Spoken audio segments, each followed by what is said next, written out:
All right, questions for Coach Coen? Coach,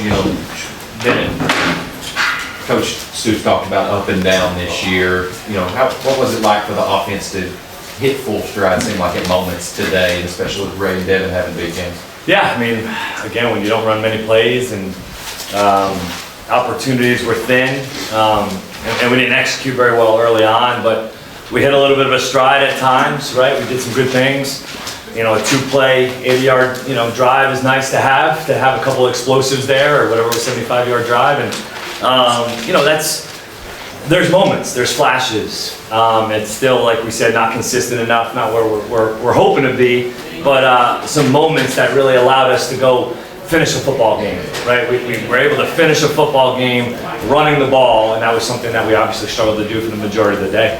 Well, there's been times this year where there's been opportunities, particularly last week, where you had opportunities to kind of change the game with some drives. What do you kind of say about your team's mentality that they made the most of those opportunities today?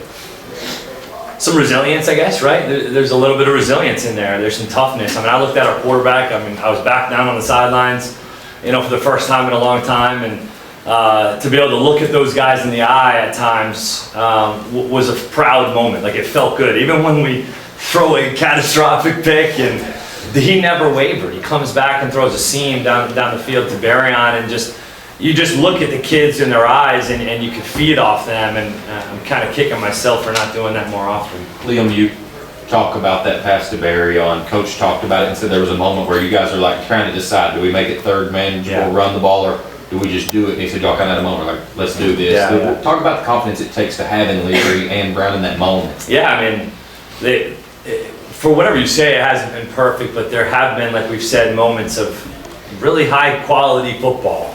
And in the biggest moments, our kids played high quality football and made plays. That's what you call competitive greatness. Being your best when your best is required. And that's what those guys did. I don't care really how the rest of the game went. In the biggest moment of the game, when we needed to play, our kids stepped up, and I'm really proud of them for that. Liam, I don't think Ray's been immune from the inconsistency of the whole offense, but he's now scored more touchdowns than anybody else in this program in a single season. What has this season just done for you? Man, special kid, right? The story, his background, his family, everything he's been through, you can't be happier for a kid. That's why you do this. That's why you coach, that's why you educate, that's why you get into this profession. And to see people like him, to see guys like him go through their life and go through their journey and make it out on this side of it. Special kid. I could tell he was going to have a great game yesterday. Really, you could see it in his eye. He had a great look all week. Just so proud of him. Special, talented player. Is there any reason why you decided to go back down the sideline this week? No. No, really, I didn't. It was just, we've struggled with a little bit of leadership at times, right? And just a little bit of just being down there. I'm on the field all day in practice, running around like a chicken with my head cut off. And sometimes I felt like being away was better, to where I could just let those guys go play.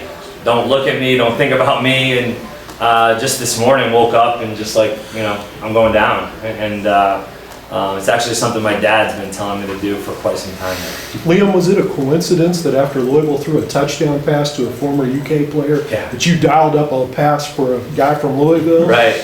I talked to Joey before the game. It's actually one of the last conversations I ever had with Joey Gatewood, was saying, I think you're a tight end. And he was great. Before, he's like, I was stubborn at the time, he didn't want to hear that at the moment. That was the last conversation we had. So proud of Joey, proud of what he's accomplished and what he's been able to do. And then again, Isaiah Cummings, to be able to step up to the plate. We had a lot more in the plan for him again this week. And all he's done is be consistent, right? Isaiah's just there's not a lot of guys that play harder than Isaiah Cummings. And for him to be able to do this in his hometown was pretty cool to see. What can, everybody's talked about the disappointments, the ups and downs, but what can a win like this, going into bowl prep, going into the off season, what can that do for you? Just energizes things, right? If you were to walk off that field today with an L, man, it's tough to come back and practice in 2 weeks. It's tough to get the guys back. Especially with the amount of games that we felt like we should have won as a program. Whether we did it on offense, defense, special teams, it didn't get done. Today, as I just listened to Brad say, we played complementary football really for one of the first times on the whole season.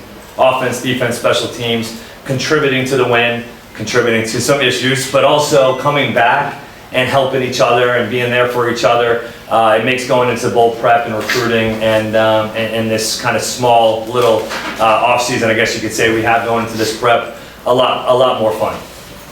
Okay, thanks, Liam. Thank you. Appreciate it. Thanks, guys. Okay, we got Ray Davis up next.